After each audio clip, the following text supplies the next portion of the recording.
Mulut ini sudah kaku. Saya mau panggil teman saya ya, namanya itu Ata. Saya mau panggil Ata, udah nggak bisa. Mulut saya ini sudah kram.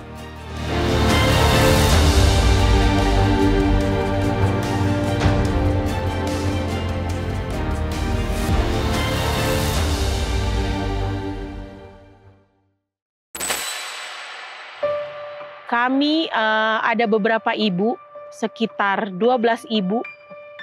Di antaranya ibu yang sudah memiliki anak, ada yang belum, ada yang masih gadis.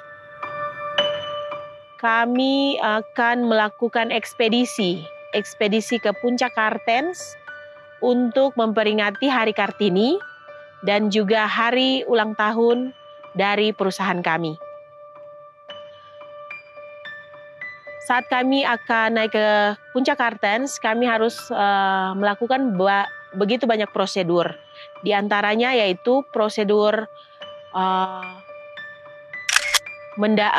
cara mendaki menggunakan tali, cara untuk belajar tali temali, terus cara memasang tenda, cara untuk menyelamatkan teman. Kebanyakan kami latihan fisik karena kami akan berjalan kaki sangat jauh sekali. Dan itu semua kita lakukan sekitar 3 bulan. Pada tanggal 14 April 2016, kami siap untuk berangkat ke Puncak Kartens. Kami didoakan, kami dibuat acara untuk berangkat. Saat kami sudah sampai di Balidam,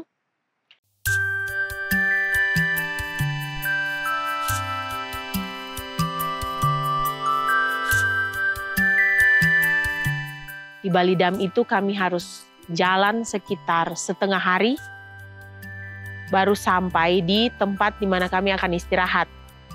Setelah itu kami akan lanjut lagi. Perjalanan berjalan lancar sampai di mana di tempat yang akan kami tinggal itu namanya Yellow Valley. Di Yellow Valley ini kami bermalam 1 malam. 1 malam, terus besok harinya kami harus ke teras besar.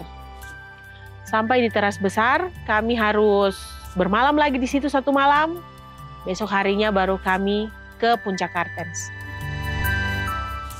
Di situ kami aman-aman saja, tidak ada masalah. Naik ke atas, ke Puncak Kartens itu pemandangannya sangat indah. Sangat indah, indah sekali yang tidak bisa saya ceritakan keindahannya. Sampai di atas, sampai di Puncak Kartens, disinilah hal yang buruk mulai terjadi. Di mana kita sudah foto-foto, jadi kita itu pakai pakaian adat. Sampai di atas kita pakai pakaian adat, ada yang dari Batak, ada yang dari Sunda, ada yang dari Papua. Kebetulan waktu itu saya sama 3 teman saya itu kami dari Papua, jadi kami pakai baju adat Papua. Jadi sementara mendaki tuh baju tuh di belakang. Rumbai-rumbai itu di belakang, diikat di tali belakang, rangsel, baru kita naik. Jadi sudah foto selesai, tiba-tiba cuaca buruk. Pertamanya tuh salju turun, jadi hujan es ya. Saya baru rasa itu hujan es itu. Jadi pedis kalau kena muka. Jadi dia kayak butiran beras. Dia besar-besarnya seperti butiran beras itu. Dia mulai turun. Dia turun terus kabut. Akhirnya kita turun dan itu mulai dingin. Mulut ini sudah kaku. Saya mau panggil teman saya ya, namanya itu Ata. Saya mau panggil Ata, udah nggak bisa. Mulut saya ini sudah kram. Turun ke teras besar itu, ini kita perjalanan dari pagi loh, dari sekitar jam 6. Turun ke bawah itu sudah sekitar jam 12 malam. Dan benar ada satu teman kami, dia meninggal karena sudah, istilahnya itu, panas tubuhnya tuh sudah tidak ada. Jadi dia sudah kena hipotermia. dia meninggal di perjalanan karena sudah tidak mampu dingin. Jadi salju turun, kita bernafas tuh susah. Bernafas terus saya bilang, Tuhan, saya tidak mau mati di sini Tuhan. Bagaimana dengan anak saya yang saya tinggalkan? Masa kami ibu-ibu harus mati di tempat ini? Dan di situ kami berdoa. Saya dan teman saya ini kami dua berdoa sambil saling memijit tangan kami masing-masing. Tidak tidur, sampai pagi itu kami nggak tidur. Kami hanya duduk sambil pukul-pukul salju yang ada di tenda kami. Dan berita itu tersebar di Tembagapura. Mereka bilang bahwa kami terjebak badai, kami nggak bisa dievakuasi. Tapi kami tidak tahu karena teman kami yang meninggal ini kan sudah ke teras besar. Radio mereka nggak kasih hidup supaya mereka nggak mau kita tuh panik. Jadi kita nggak tahu ada korban dari perjalanan mereka.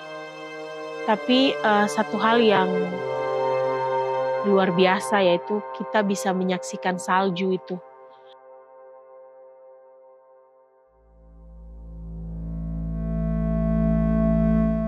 Dan pada saat kami turun, kami dikasih makan, baru dikasih tahu bahwa ada teman kita yang meninggal, jadi kita akan dievakuasi besok.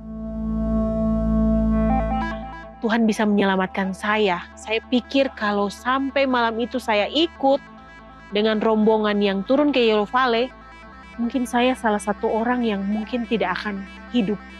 Karena saya punya fisik sudah sangat lemah, sudah tidak bisa mengontrol emosi saya, sudah tidak bisa mengontrol fisik saya antara saya sadar dan tidak. Jadi saya berterima kasih kepada Tuhan di mana Tuhan menjaga saya ya, dan saya bisa menyaksikan ini kepada pemirsa Hope Channel semua. Demikian kiranya bisa menjadi berkat bagi kita. Terima kasih.